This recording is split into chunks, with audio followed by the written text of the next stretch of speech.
Seigneur, tu as été pour nous un refuge de génération en génération. Avant que les montagnes soient nées et que tu aies créé la terre et le monde, d'éternité en éternité, tu es Dieu. Amis dans le Seigneur, frères et sœurs, bonjour. L'Éternel, notre Seigneur, règne éternellement. Il n'a pas de commencement, il n'a pas de fin. Il est la cause première et c'est par sa grâce que nous existons, que nous respirons, que nous pensons, que nous pouvons bouger. Tout ce que nous avons, tout ce que nous sommes de bon, nous le lui devons. Devant ce grand Dieu, élevons nos voix de tout notre cœur pour le célébrer et pour l'adorer. C'est pasteur Harry Telusma qui viendra nous diriger dans le culte de ce matin. Bonjour frères et sœurs. Nous sommes très contents d'être dans la présence de Dieu ce matin, n'est-ce pas? Et nous sommes prêts à l'adorer ce matin parce qu'il a fait de grandes choses pour nous. Je vous prie de vous lever. Nous allons commencer notre culte d'adoration avec ce cantique. Ô toi qui donnes la vie, à tes pieds je veux m'asseoir.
Je te donne ma vie dans un esprit de consécration. Chantons les paroles de la doxologie.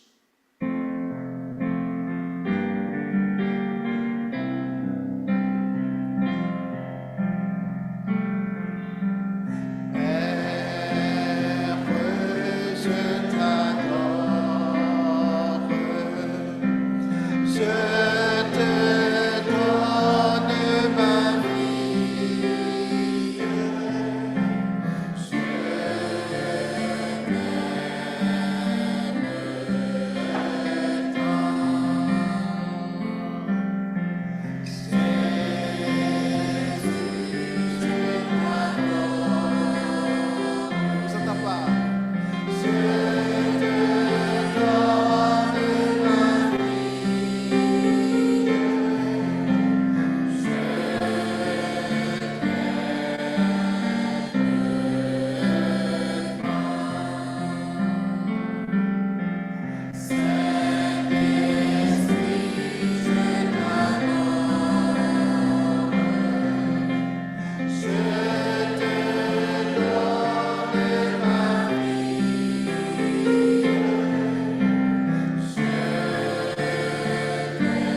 Notre Dieu, notre Père, nous t'exaltons et nous te célébrons. Nous sommes à tes pieds ce matin pour te rendre un culte qui est agréable. Mais nous voulons avant tout t'offrir nos corps comme des sacrifices vivants, saints, agréables à toi, et t'adorer chaque jour de notre vie. Écoute les chants qui te seront adressés. Que tu bénisses la prédication de ta parole et aussi la communion fraternelle, que nous puissions te voir et t'entendre aujourd'hui. Transforme-nous à l'image de ton Fils, par l'œuvre du Saint-Esprit dans nos cœurs. Au nom de Jésus, nous te prions ainsi. Amen. Merci de rester debout. Nous allons lire la parole de Dieu ensemble. Nous allons lire à l'unisson le psaume 15. Le psaume 15 à l'unisson.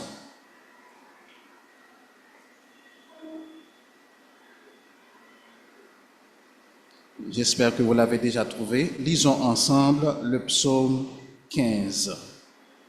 Ô Éternel, qui séjournera dans ta tente? Qui demeurera sur ta montagne sainte? Celui qui marche dans l'intégrité, qui pratique la justice et qui dit la vérité selon son cœur. Il ne calomnie point avec sa langue. Il ne fait point de mal à son semblable, et il ne jette point l'opprobre sur son prochain. Il regarde avec dédain celui qui est méprisable, mais il honore ceux qui craignent l'Éternel. Il ne se rétracte point s'il fait un sermon. Il n'exige point d'intérêt de son argent, et il n'accepte point de don contre l'innocent. Celui qui se conduit ainsi ne chancelle jamais. Parole du Seigneur. Amen. Juste avant de nous rasseoir, chantons les paroles de ce cantique. Vers toi monte notre hommage. Fils de Dieu, puissant Sauveur.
Amen.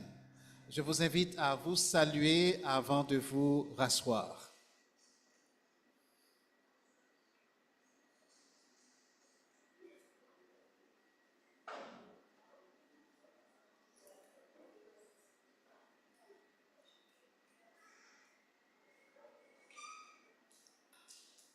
Nous sommes très heureux de vous voir tous présents à notre culte d'adoration et nous saluons également nos frères et nos sœurs qui sont en train de suivre ce culte d'adoration sur Zoom ou sur YouTube. C'est une joie d'être ensemble dans la présence de notre Seigneur. Nous allons continuer à l'adorer avec un autre cantique. Quel bonheur de le connaître.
Les hommes dans la misère et l'ignorance,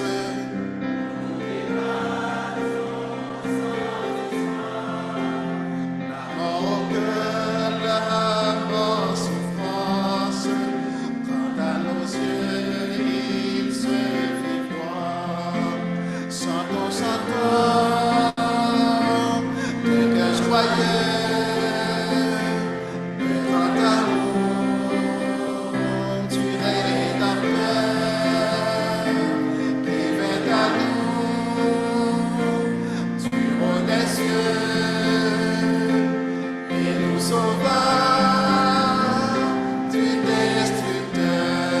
Femmes et les filles.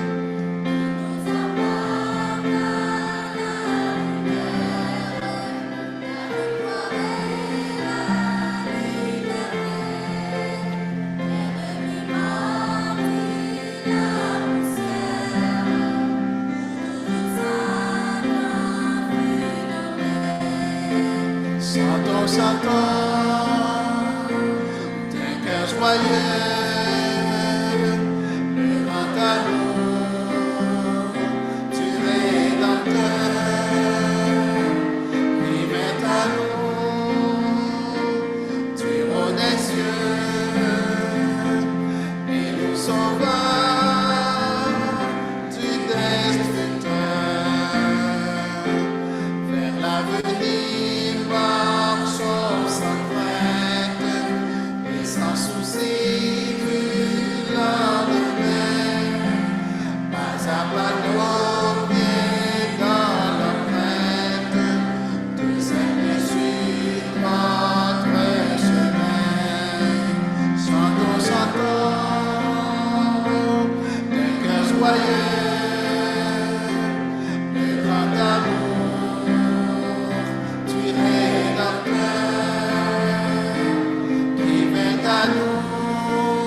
Amen. Gloire à notre Dieu qui nous a aimés et qui l'a prouvé à travers le sacrifice de notre Seigneur Jésus-Christ.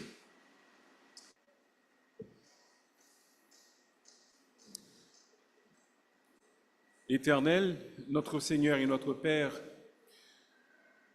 nous voici encore une fois devant toi. Merci pour la grâce que tu nous accordes d'être présents en ce lieu. Nous t'exaltons, nous te louons, nous célébrons ton nom. te remercions pour ta miséricorde. Tu nous as vus dans notre misère. Ton cœur a été touché et tu nous as tendu la main. Tu nous as accordé ta grâce également.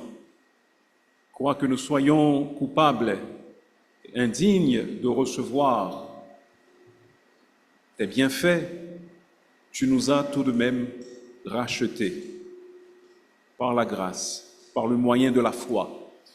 Et pour cela, nous voulons t'exalter, te louer, te célébrer notre Dieu. Père, nous te disons merci pour le sacrifice de ton Fils Jésus, qui a pris sur lui la chair, qui s'est donnée volontairement pour nous à la croix. Aujourd'hui même, nous allons nous souvenir de ce sacrifice au moment de la célébration de la Sainte Seine, et nous t'en remercions, Seigneur. Merci également pour les grâces multiples que tu nous accordes chaque jour, à chaque instant, des grâces dont nous ne sommes pas véritablement dignes. Merci en particulier de nous donner les uns aux autres, nos frères, nos sœurs en Christ, qui nous aiment, qui nous chérissent, qui nous soutiennent, qui prient pour nous, qui viennent à notre secours lorsque nous en avons besoin, qui se soucient de notre bien-être. Merci pour ce don spécial que nous avons lorsque nous faisons partie de ton corps, du corps du Seigneur Jésus-Christ, son Église. Merci pour les offrandes recueillies en ce jour. Tu connais les difficultés auxquelles nous sommes en but. Nous prions, Père, que tu nous inspires de la générosité afin que nous donnions avec joie et même avec un esprit de sacrifice, car tu aimes ceux qui donnent avec joie, tu aimes lorsque nous te donnons avec un esprit de sacrifice. Donne-nous également cette conviction que lorsque nous te donnons, toi tu nous donneras en retour. Toutefois, que notre offrande ne soit pas un marchandage par lequel nous pensons t'imposer des bénédictions, t'imposer de nous donner des bénédictions, mais que ce soit le fruit de nos cœurs qui répondent avec amour à ton appel. Seigneur, nous voulons te prier pour notre Église. Les paroles de ce cantique nous viennent à l'esprit. Ah, donne à notre âme plus de sainteté, plus d'ardentes flammes de sérénité, plus de confiance pour rester debout, plus de patience pour supporter tout. Aide-nous à marcher dans les traces du Seigneur Jésus, lui qui injurié ne rendait point d'injures, menacé, il ne rendait point de menaces. Nous prions, Seigneur, que tu nous aides à être attentifs à ta voix aujourd'hui et à nous laisser convaincre par ton Saint-Esprit lorsqu'il nous parlera, lorsqu'il nous indiquera les aspects de nos vies qu'il faut changer. Nous voulons t'implorer, Seigneur, pour ceux de notre assemblée qui sont souffrants, que tu touches leur corps. Nous pensons à ceux qui sont peut-être chez eux à cause de la maladie, à cause d'un accident, qui souffrent encore. Nous pensons également à ceux qui sont spirituellement refroidis, qui ne sont pas présents pour une raison qui n'est pas valable. Que tu touches leur cœur là où ils sont également, à ta façon, Seigneur, pour qu'ils sachent que leur place, c'est auprès de toi. Père, nous te demandons de nous aider à avoir les yeux fixés sur Jésus, notre modèle, notre roi. Bénis le reste de ce culte et garde nos cœurs dans la soumission à ta parole, car nous te demandons toutes ces choses au nom de Jésus, notre Sauveur. Amen.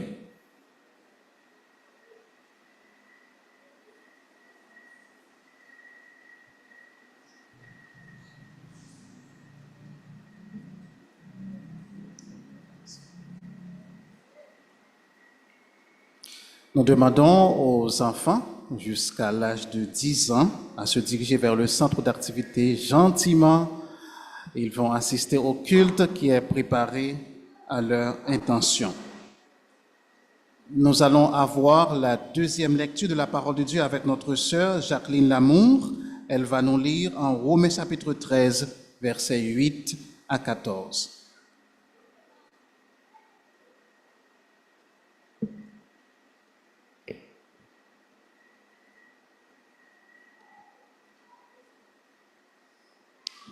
Romains chapitre 13, du verset 8 au verset 14.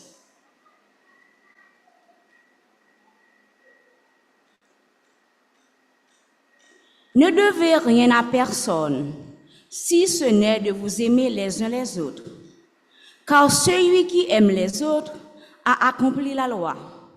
En effet, les commandements, tu ne commettras point d'adultère, tu ne tueras point, tu ne déroberas point, tu ne convoiteras point.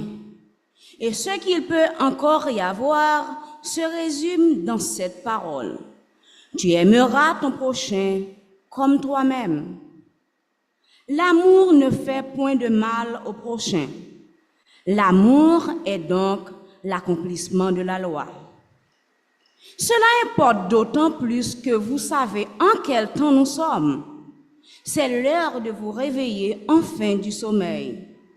Car maintenant, le salut est plus près de nous que lorsque nous avons cru. La nuit est avancée, le jour approche. Dépouillons-nous donc des œuvres des ténèbres et revêtons les armes de la lumière. Marchons honnêtement, comme en plein jour, loin des excès et de l'ivrognerie, de la luxure et de l'impudicité, des querelles et des jalousies. Mais revêtez-vous du Seigneur Jésus-Christ et n'ayez pas soin de la chair pour en satisfaire les convoitises. Parole du Seigneur.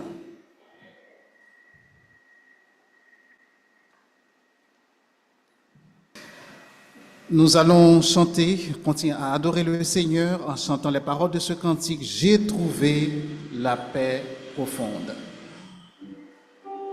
Ce sont ceux qui ont mis leur foi en Jésus qui peuvent dire une telle parole. J'ai trouvé la paix profonde. Je vous invite à chanter avec moi les paroles de ce cantique.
cantique qui nous donne l'espérance.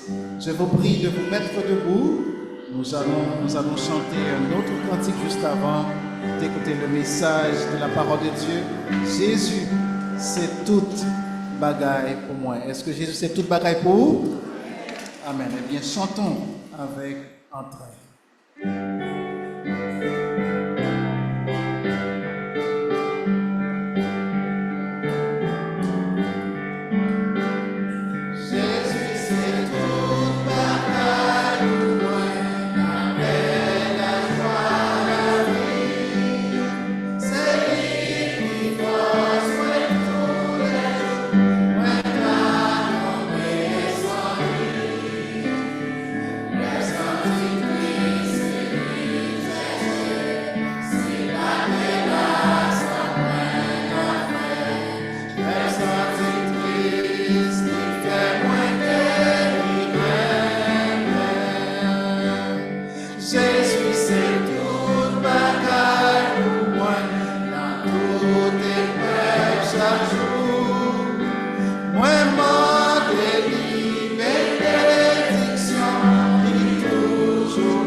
Amen.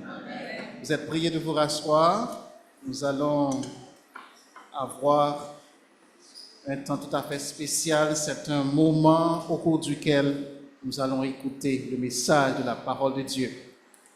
Et celui par qui le Seigneur va nous parler ce matin, c'est notre frère Jacob Compère. À lui, je cède le micro maintenant pour le message de la parole de Dieu.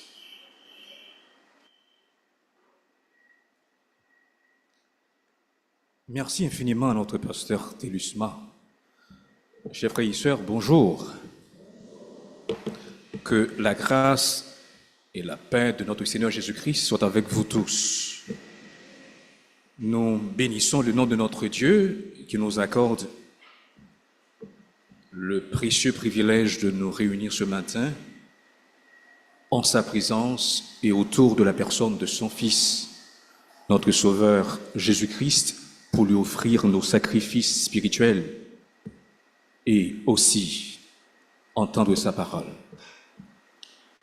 Nous avons eu la bénédiction d'entendre au cours des 4 premiers dimanches 4 puissants, vibrants et édifiants sermons portant sur les 8 premiers commandements du chapitre 20 du livre de l'Exode. Ce matin, nous allons réfléchir ensemble sur les 9e et 10e commandements de ce chapitre. Et nous prions notre Dieu de faire de riches provisions pour son Église, comme il l'a fait les dimanches précédents.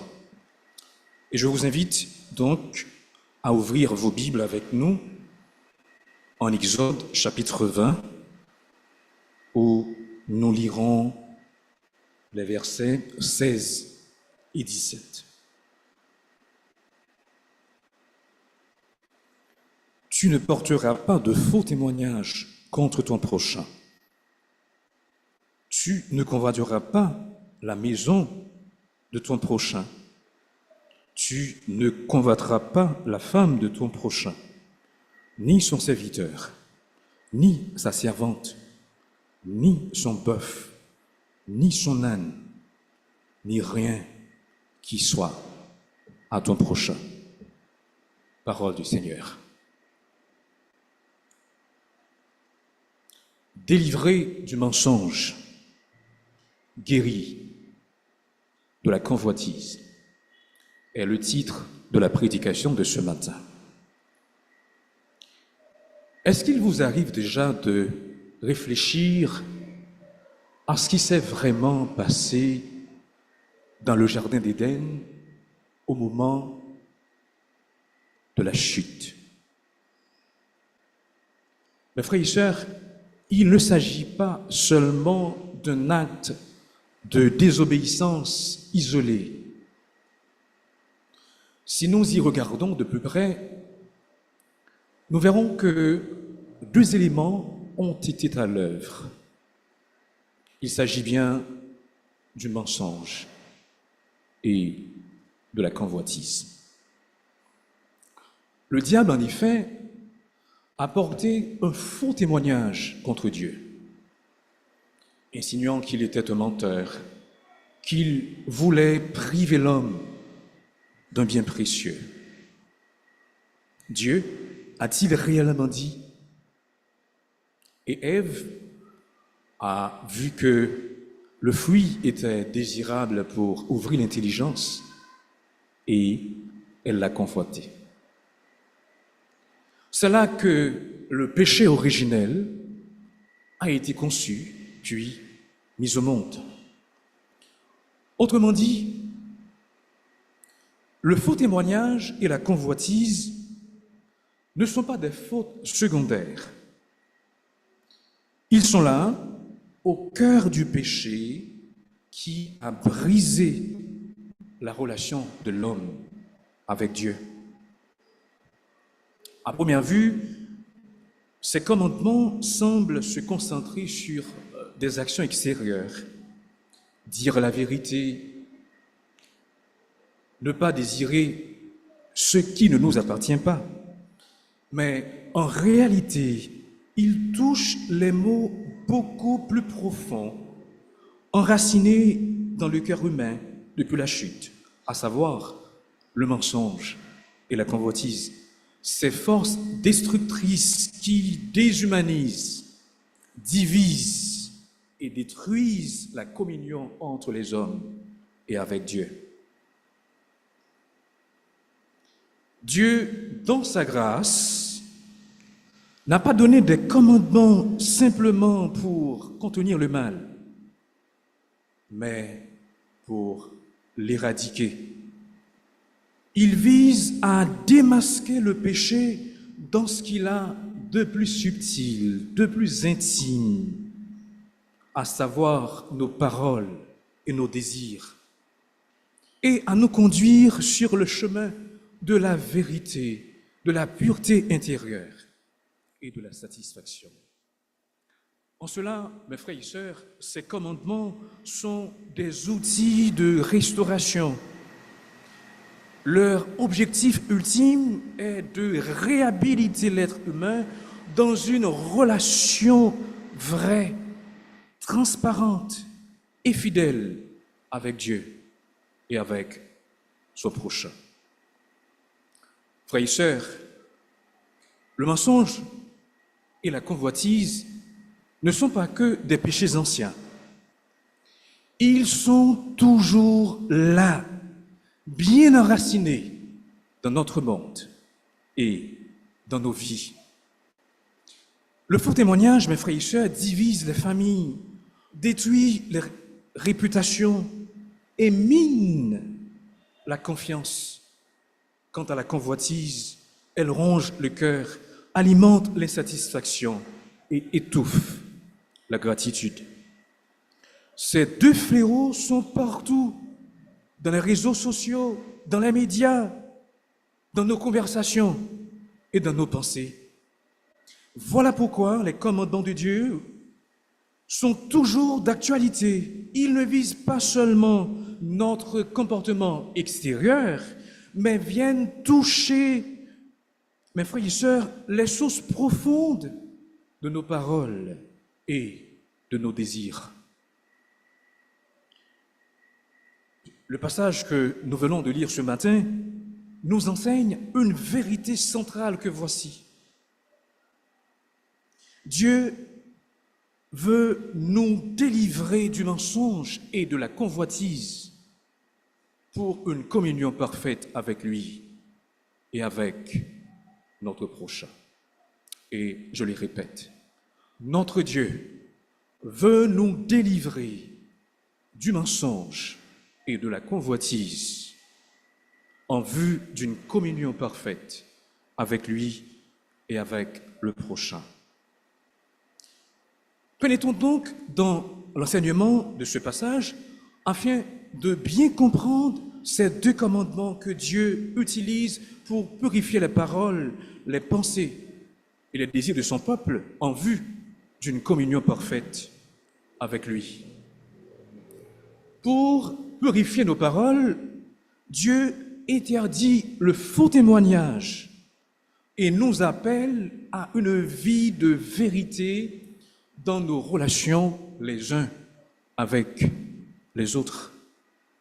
Exode chapitre 20 et le verset 16. Tu ne porteras point de faux témoignage contre ton prochain. Chers frères, chères sœurs, il importe d'emblée de voir dans ce commandement ou dans ce verset une double reconnaissance divine et un souci divin particulier. Premièrement, ce commandement reconnaît implicitement l'importance des tribunaux pour maintenir la paix et l'ordre dans la société.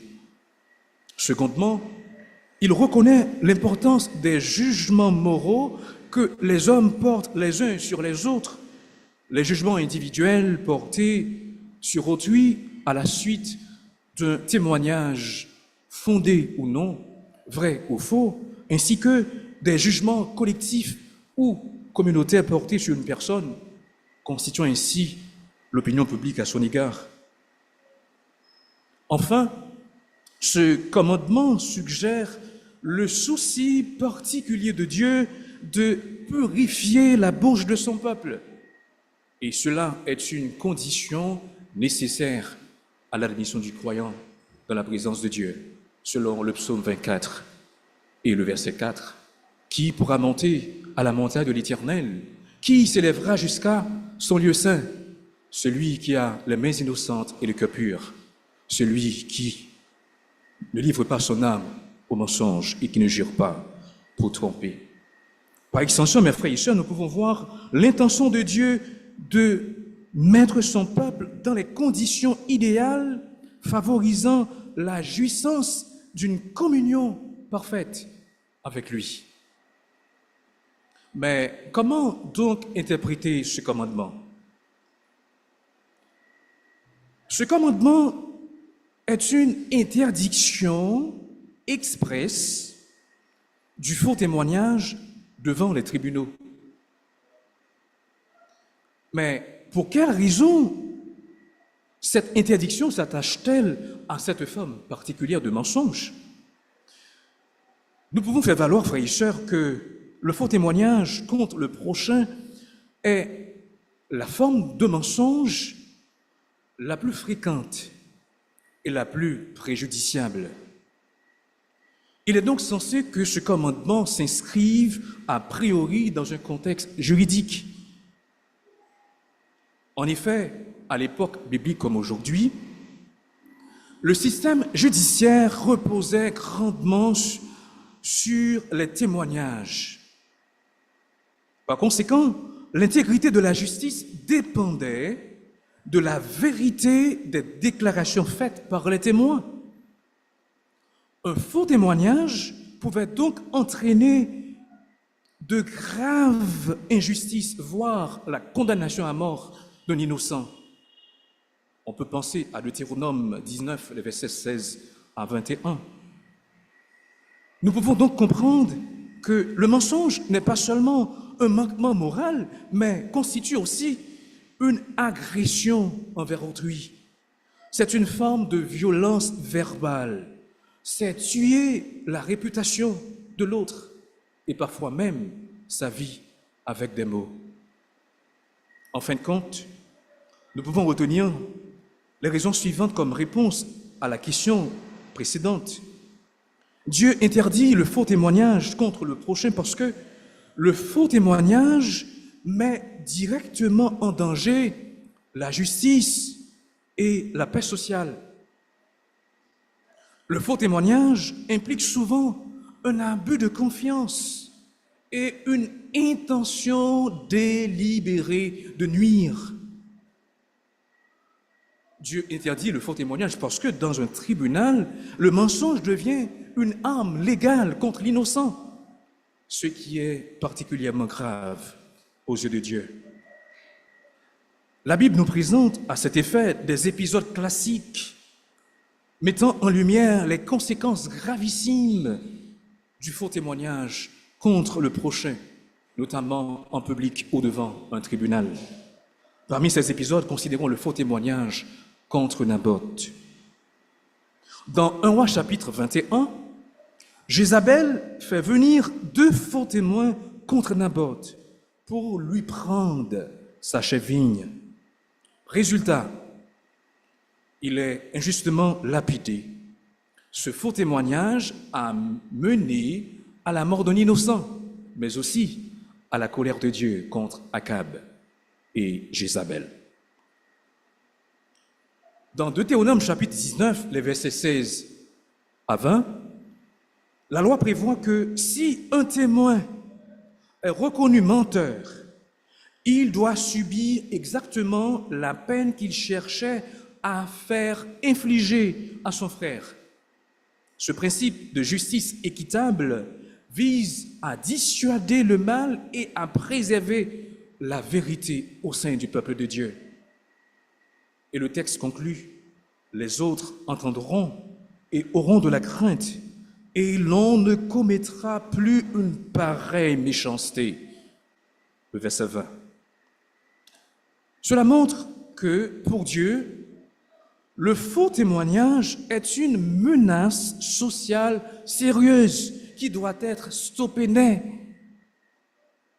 pour protéger la justice et la sainteté au sein de la communauté. Le livre des Proverbes, mes frères et sœurs, nous présente de précieux enseignements sur les conséquences terribles de la violation de ce commandement. Selon ce que nous lisons en Proverbes chapitre 19, le verset 9, le faux témoin ne restera pas impuni, et celui qui dit des mensonges périra. Et en Proverbe 20, le verset 17, il est écrit, « Le pain du mensonge est doux à l'homme, et plus tard, sa bouche est remplie de gravier. » Mes frères, mes sœurs, nous devons aussi comprendre que ce commandement est par extension une interdiction du mensonge sous toutes ses formes et en toutes circonstances. Éphésiens chapitre 4, le verset 25. Si le contexte premier du commandement est juridique, le principe moral qu'il établit dépasse largement les tribunaux. La Bible interprète souvent ce commandement dans une perspective éthique globale. Dieu interdit toute forme de mensonge qui nuit au prochain, y compris en dehors du cadre légal. Cela comprend, bien sûr, la calomnie, le fait d'attribuer faussement à quelqu'un des actes ou des intentions mauvaises. La médisance, consistant à dire la vérité sur quelqu'un, mais avec l'intention de nuire à sa réputation. Les rumeurs, le fait de propager des informations non vérifiées qui ternissent une réputation. Les flatteries hypocrites, dire du bien dans le but de manipuler ou de profiter. Et enfin, les omissions délibérées, ne pas dire toute la vérité dans le but de tromper. Ces formes de faux témoignages brouillent la vérité dans les relations humaines et elles détruisent la confiance qui est la pierre angulaire de toute vie communautaire. Je vous invite donc à penser à la diffusion d'une fausse rumeur sur une personne dans une église, sur un lieu de travail ou sur les réseaux sociaux. Même si cette rumeur est démentie plus tard, le mal est déjà fait. Le regard porté sur cette personne a changé et sa réputation est entachée. Il devient donc très difficile de réparer une parole destructrice. Et comme Jacques le dit très clairement, la langue aussi est un feu. C'est le monde de l'iniquité. La langue est placée parmi nos membres, souillant tout le corps et enflammant le cours de la vie, étant elle-même enflammée par la géhenne. Jacques 3, le verset 6. Ce commandement nous appelle tous à l'intégrité dans nos déclarations publiques, car aujourd'hui encore, dans des contextes juridiques, professionnels, médiatiques ou familiaux, nos paroles ont un poids moral et social. Alors, sommes-nous des personnes fiables et honnêtes dans nos affirmations? Saurions-nous dire la vérité même quand cela nous coûte ou pourrait nuire à quelqu'un que nous aimons? Saurions-nous refuser de couvrir un mensonge, même au prix d'être mal vus ou isolés? On pourrait mentionner de nombreuses façons d'éviter de porter un faux témoignage contre le prochain. Comment parlons-nous de nos collègues de travail, de nos camarades de classe, des membres de nos familles respectives? Comment parlons-nous de nos voisins? Avons-nous relayé des informations sans vérifier? Disons-nous toujours toute la vérité, même quand cela nous coûte? Et forçons-nous toujours de former un jugement vrai et juste sur les autres avant de dire quoi que ce soit contre eux? Nous n'avons pas le droit de présenter comme des faits les simples déductions que nous faisons à partir de ce que nous savons de la conduite ou des principes d'autrui. Nous n'avons pas non plus le droit de répandre un rapport préjudiciable simplement parce que quelqu'un l'a porté à notre connaissance. Mes frères et sœurs de l'Assemblée Shalom, si Dieu traite le faux témoignage avec autant de sérieux, osons-nous encore minimiser les paroles déformées, nos exagérations, vous m'excusez, nos insinuations malveillantes ou nos silences complices devant l'injustice? Ce matin, le Seigneur nous appelle à être des témoins de vérité et non des relais de mensonges. Dans nos foyers, nos églises, nos conversations quotidiennes et même sur les réseaux sociaux. Alors, examinons donc nos cœurs et nos paroles. Sommes-nous véritablement des instruments de vérité ou des relais de mensonges. Ne justifions plus l'ombre sous prétexte de subtilité. Là où Dieu veut la lumière, ne cultivons pas les zones grises. Renonçons aux mensonges, bannissons-le du milieu de nous et pratiquons la vérité afin d'être dignes de notre statut d'enfant de Dieu et de notre position en Christ. Et c'est bel et bien ce à quoi l'apôtre Paul nous convie tous lorsqu'il écrit dans son épître aux Éphésiens au chapitre 4, le verset 25. C'est pourquoi renoncez aux mensonges et que chacun de vous parle à son frère selon la vérité, car nous sommes membres les uns des autres. Après avoir examiné le 9e commandement, nous réalisons que Dieu veille sur nos paroles. Il veut un peuple qui parle avec intégrité, qui refuse le mensonge sous toutes ses formes et qui protège la réputation de son prochain. Mais Dieu ne s'arrête pas là. Il descend encore plus profondément dans le cœur humain. Il ne s'intéresse pas seulement à ce que nous disons, mais aussi à ce que nous désirons. Le 10e commandement, mes frères et sœurs, nous met face à une réalité spirituelle, celle de la convoitise, ce poison intérieur, souvent invisible, mais terriblement destructeur. Car si la bouche peut blesser, le cœur peut corrompre silencieusement. Dieu veut nous purifier à la fois les lèvres, mais aussi, à la fois les lèvres et les pensées. C'est ce que nous découvrons dans le dernier commandement que nous trouvons au verset 17 d'Exode chapitre 20. Dans ce commandement, nous voyons que Dieu interdit la convoitise pour nous amener à une vie de contentement et de gratitude. Dieu, il interdit la convoitise afin d'amener ses enfants, afin d'amener son peuple à une vie de contentement et de reconnaissance. Exode 20, verset 17.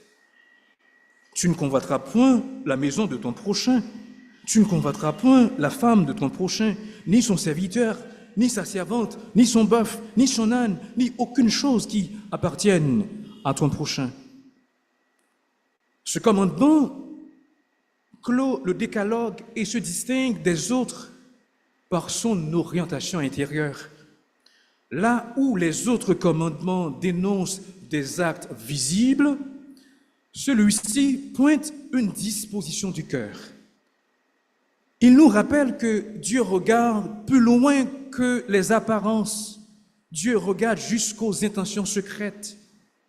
Ce commandement nous montre que le péché ne commence pas dans les mains, mais plutôt dans le cœur. Selon Jacques chapitre 1er, les versets 14 et 15. Convoiter, mes frères et sœurs, c'est désirer avec insistance ce que Dieu n'a pas voulu pour nous, souvent ce qui appartient à l'autre. Ce n'est pas un simple désir, mais un désir désordonné qui mène à l'insatisfaction, à l'envie et parfois à l'injustice et au péché manifeste. Ce que Dieu interdit à l'individu, il l'interdit aussi chez les nations. Le théologien R.W. Dale souligne avec justesse que la convoitise est à l'origine de bien de conflits mondiaux.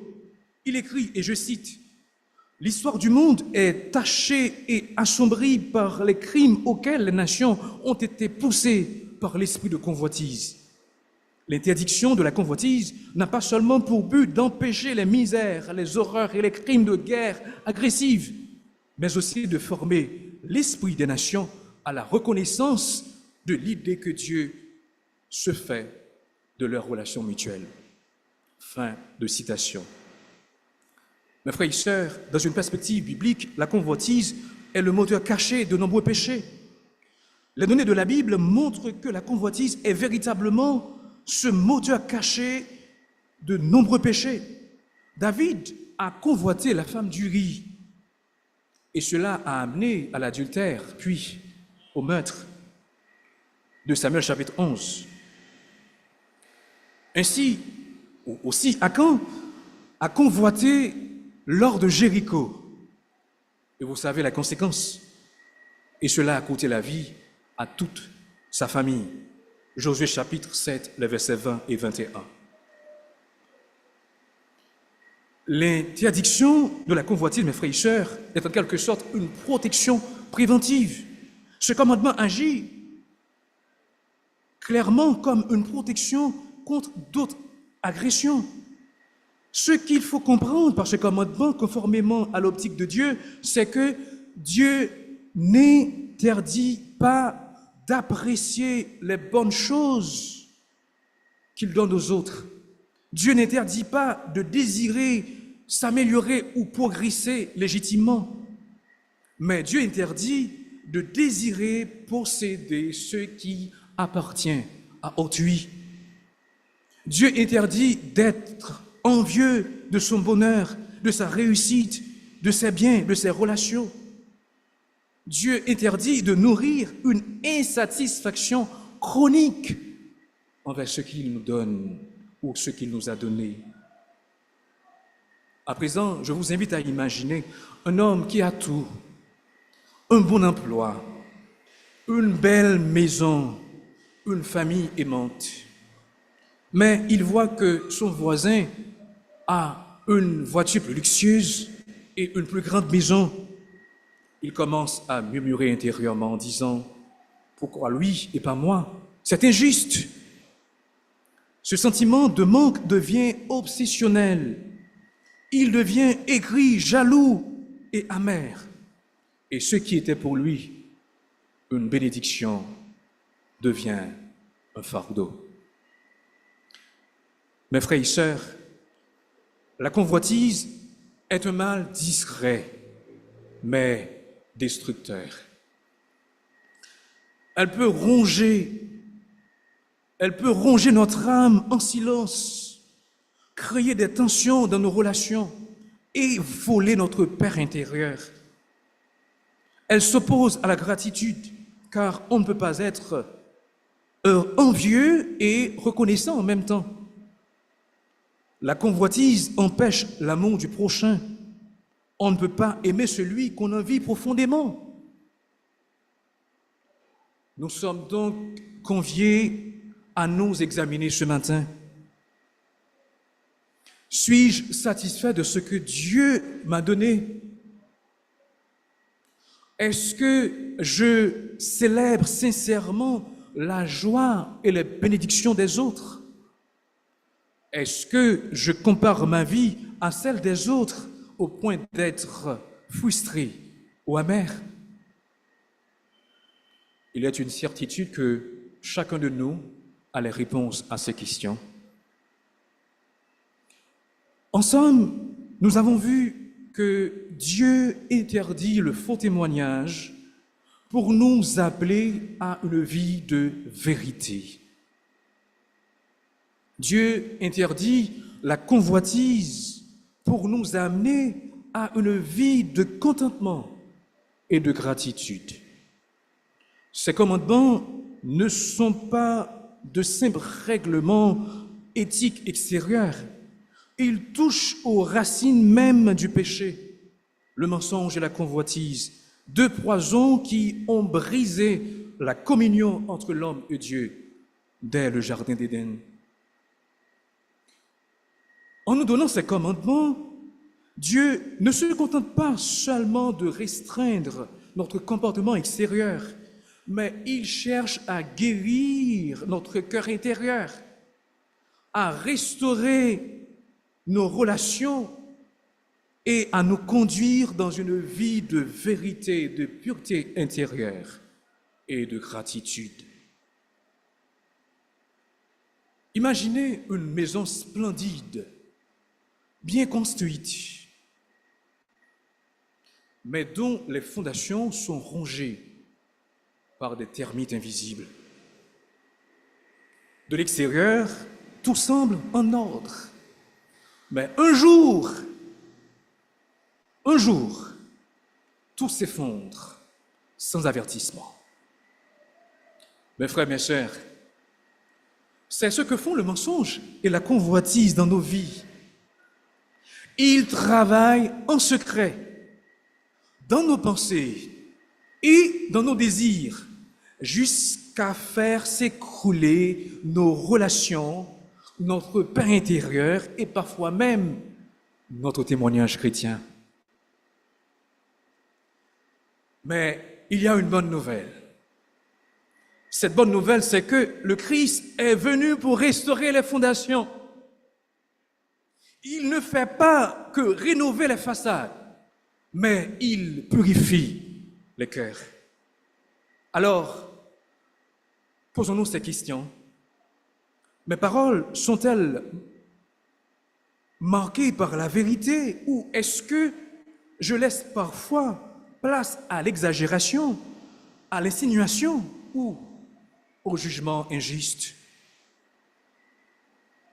Mes pensées sont-elles habitées par la gratitude ou rongées par la comparaison, l'envie ou la jalousie? Est-ce que je cherche à bâtir la communion ou est-ce que je contribue à la médisance, à la division et à l'amertume? Ces commandements, mes frères et sœurs, nous appellent à une transformation profonde, pas non seulement morale, mais spirituelle. Ils nous invitent à vivre dans la vérité et le contentement, comme un peuple mis à part pour refléter la lumière de Dieu dans un monde où règne le mensonge et la convoitise. Frères et sœurs, Dieu veut faire de chacun de nous un témoin fidèle, un cœur purifié, une vie alignée à la sienne. Il ne veut pas seulement des lèvres honnêtes ou des mains propres. Il veut des cœurs transformés. En Jésus-Christ, nous avons le modèle parfait. Lui n'a jamais prononcé de faux témoignages, même devant ses accusateurs. Lui n'a jamais convoité, même quand il était tenté dans le désert. Et c'est lui seul qui peut purifier nos cœurs, transformer nos désirs et remplir nos vies de vérité et de grâce. Alors, allons vers lui, cherchons la vérité, aimons la vérité, pratiquons la vérité et marchons dans la paix, la gratitude et la joie d'une communion restaurée avec Dieu et avec notre prochain. Que Dieu, notre Père, le Dieu de vérité et de sainteté, remplisse nos cœurs et renouvelle nos vies pour que nous soyons son peuple, lumière au milieu des ténèbres. Amen.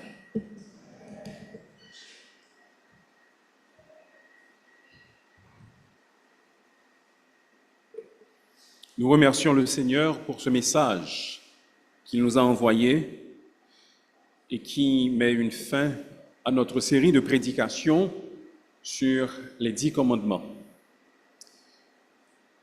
Je vous invite à vous mettre debout et pour clore le service, cette partie du service, je vous invite à entonner avec moi « Sonde-moi, ô Dieu, et connais tout mon cœur ». Seulement la première strophe de ce cantique. « Sonde-moi, ô Dieu, et connais tout mon cœur.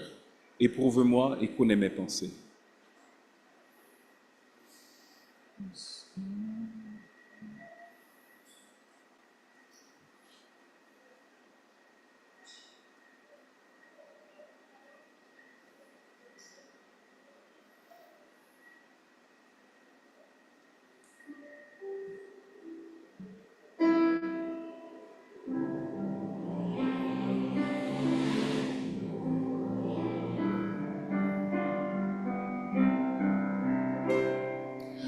Sonde-moi, ô Dieu, et connais tout mon cœur.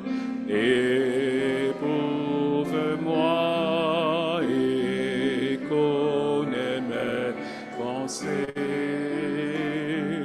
Change aujourd'hui tous mes désirs trompeurs. Purifie-moi de toute iniquité.